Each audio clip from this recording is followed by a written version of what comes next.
Hello everyone, my name is Gitanjali and today we will be discussing LeetCode daily problem. तो आज का problem है evaluate division.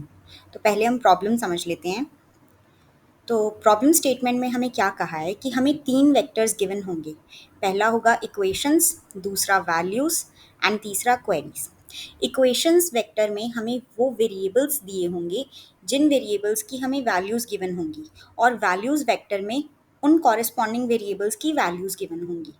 और queries वाले vector में हमें ये गिवन होगा कि हमें कौन कौन से वेरिएबल्स की किस फॉर्म में वैल्यूज़ फाइंड आउट करनी है। तो ये तीन वेक्टर्स हमें गिवन होंगे। बट सपोज अगर कुछ ऐसा केस आता है कि हम क्वेरीज में गिवन वेरिएबल्स की वैल्यूज़ नहीं बता सकते, तो उस केस में हम -1 रिटर्न करेंगे। एक एग्जाम्पल की फॉर्म से समझते हैं कि हमें क्या क्या गिवन होगा और किस फॉर्म में गिवन होगा। इक्वेशंस हमें यहाँ पे दी हुई हैं ये, और हमें उसके कॉरेस्पॉन्डिंग वैल्यूज़ गिवन हैं, और क्वेरीज भी दी हुई हैं कुछ जिनकी हमें वैल्यूज़ रिटर्न करके देनी है। अब इक्वेशंस में वेरिएबल्स किस फॉर्म में दिए होंगे। अब हमें यहाँ पे लिखा है a comma B, b comma C. तो पहले वेरिएबल्स हमें दिए हुए हैं a comma B and second दिए हुए हैं b कॉमा सी। और इस कॉमा का मतलब क्या है यहाँ पे, बेसिकली a कॉमा बी का मतलब है हमें a डिवाइड बाई b की वैल्यू गिवन है।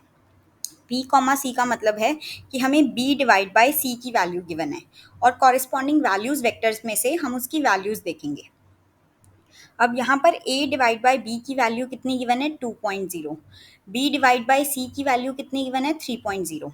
तो हमें इन दोनों की वैल्यूज गिवन है, और हमें क्वेरीज में क्या फाइंड आउट करना है a comma C. a comma C का मतलब हमें क्या फाइंड आउट करके देना है, a डिवाइड बाई सी की वैल्यू हमें रिटर्न करनी है with the help of given values. हमें गिवन कुछ वेरिएबल्स की वैल्यूज हैं और हमें उनकी हेल्प से जो फाइंड करने हैं उनकी रिटर्न करनी है। अब a बाई बी गिवन है, b बाई सी गिवन है, उससे हम easily a by C find out कर सकते हैं। कैसे, a by B multiplied by b by C करके हम a बाई सी की वैल्यू फाइंड आउट कर सकते हैं। तो इस केस में a बाई सी की वैल्यू कितनी आएगी 6, तो हम वो रिटर्न कर देंगे। सेकेंड, हमें क्या फाइंड आउट करना है b बाई ए। तो b बाई ए हम कैसे फाइंड आउट कर सकते हैं, हमें पता है कि हमें a बाई बी की वैल्यू 2 दी है, तो b बाई ए कितना होगा 1/2, दैट इज 0.5।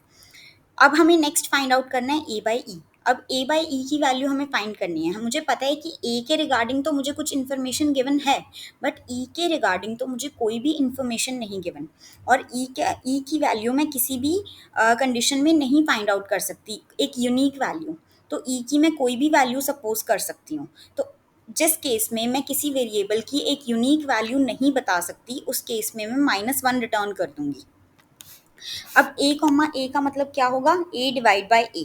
बट इस केस में मुझे a की वैल्यू पता होनी चाहिए, ये a के रिगार्डिंग मुझे कोई ना कोई इन्फॉर्मेशन होनी चाहिए। तो इस केस में मुझे a के रिगार्डिंग कुछ इन्फॉर्मेशन है, तो मैं सिंपली रिटर्न करके कह सकती हूँ 1, कि a बाई ए की वैल्यू 1 होगी। बट x के बारे में मुझे कोई इन्फॉर्मेशन नहीं गिवन, या मैं कह सकती हूँ कि x वेरिएबल मुझे गिवन इक्वेशंस में कहीं भी नहीं दिया हुआ। तो इस वजह से इस केस में मैं -1 रिटर्न करूँगी।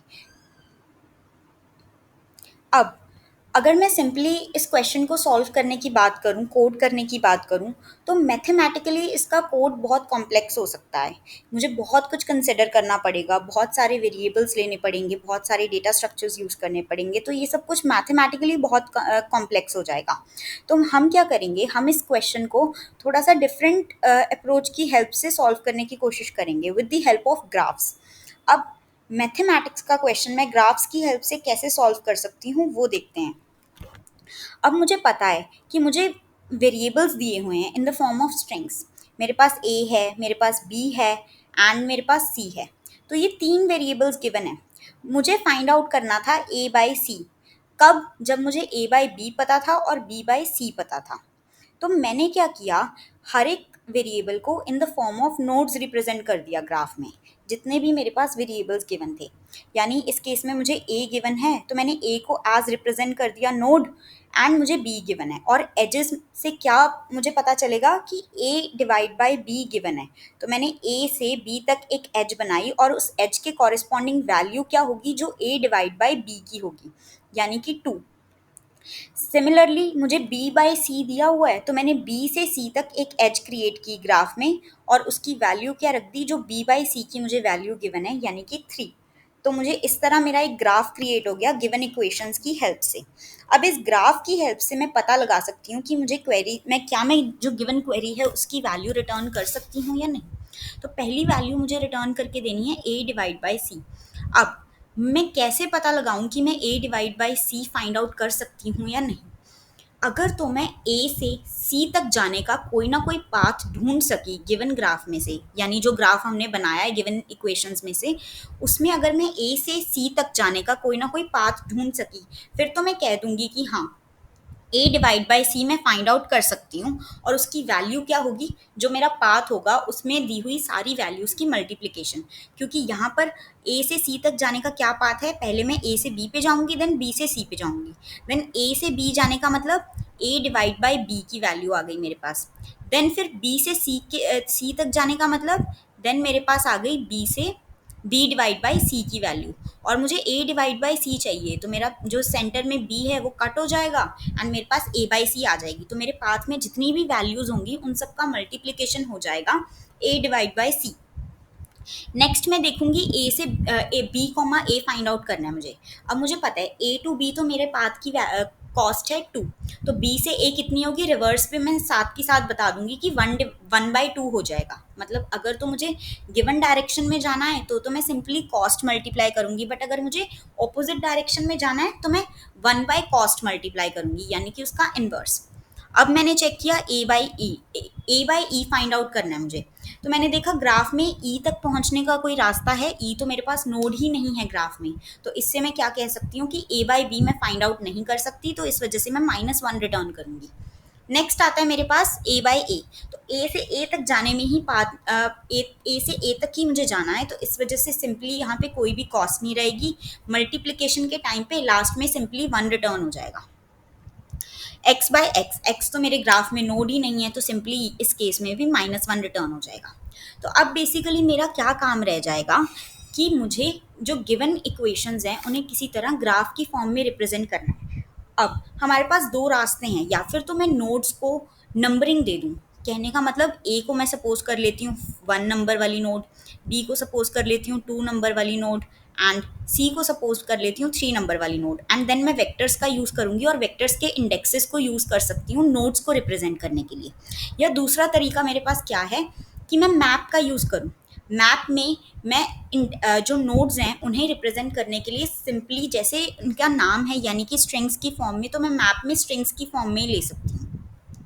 तो मैं क्या करूँगी, मैप में अपना ग्राफ स्टोर करूँगी। कैसे, सबसे पहली मेरी पहली नोड आएगी ए, तो मैं देखूंगी ए के साथ कौन कौन सी नोड्स कनेक्टेड हैं। तो इस केस में मेरे पास ए के साथ सिर्फ एक ही नोड कनेक्टेड है बी, और बी तक जाने के लिए मुझे क्या कॉस्ट लगने वाली है 2। तो ये आ गया मेरे पास ए के कॉरेस्पॉन्डिंग वाला वेक्टर। तो वेक्टर का साइज अभी सिर्फ 1 ही है क्योंकि मेरे पास ए के साथ कनेक्टेड सिर्फ एक ही नोड है।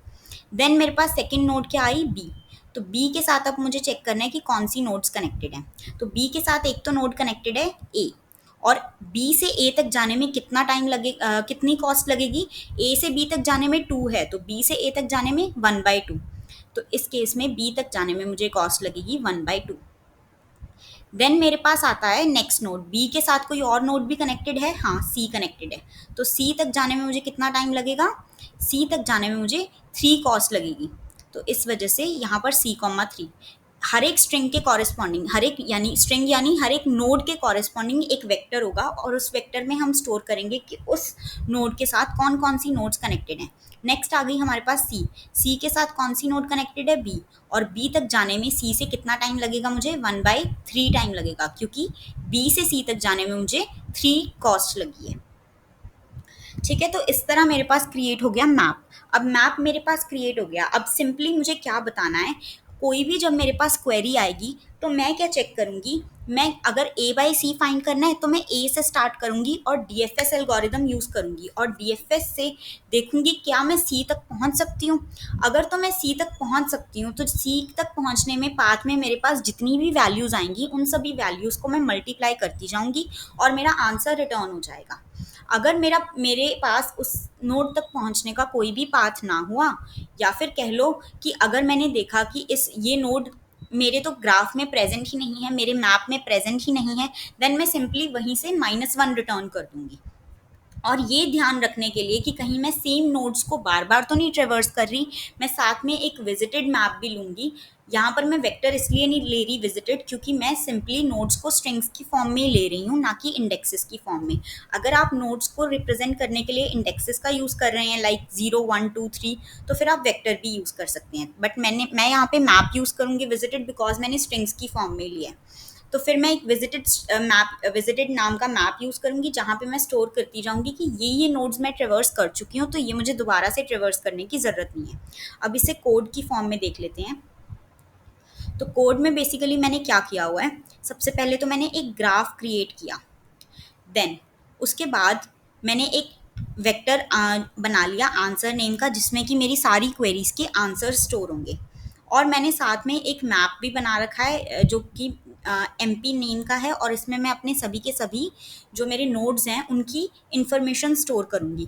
फाइनली जो मेरी क्वेरीज साइज का वेक्टर है, यानी एम साइज है उसका, और मैं एम का एक लूप चलाऊंगी एम तक।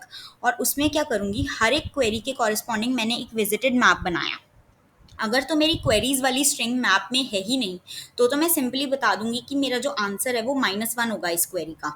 अदरवाइज अगर ऐसा है कि मैप में मेरे जो वेरिएबल्स हैं वो प्रेजेंट हैं ऑलरेडी, तो तब मैं एक डीएफएस वाला फंक्शन कॉल करूंगी, और उस डीएफएस से जो भी वैल्यू रिटर्न होगी वो मेरे आंसर वाले आंसर में स्टोर हो जाएंगी, और फाइनली मैं अपना आंसर वेक्टर रिटर्न कर दूंगी। अब डीएफएस वाला फंक्शन कैसे चलेगा मेरा? पहली बात तो इसका रिटर्न टाइप डबल होगा, बिकॉज इस केस में हमें डबल वैल्यूज रिटर्न करनी है।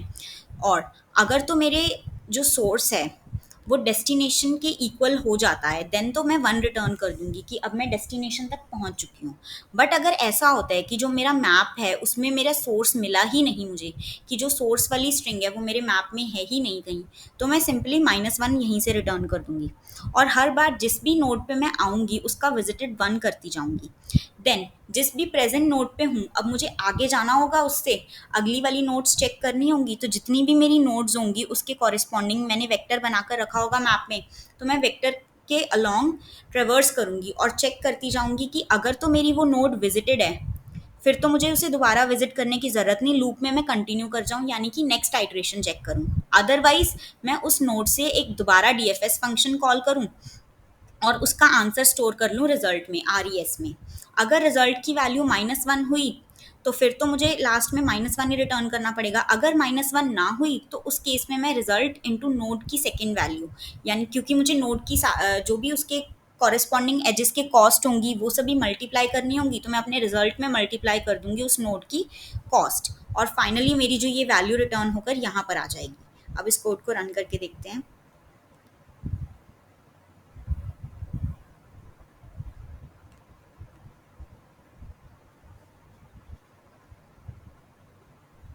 Thank you guys.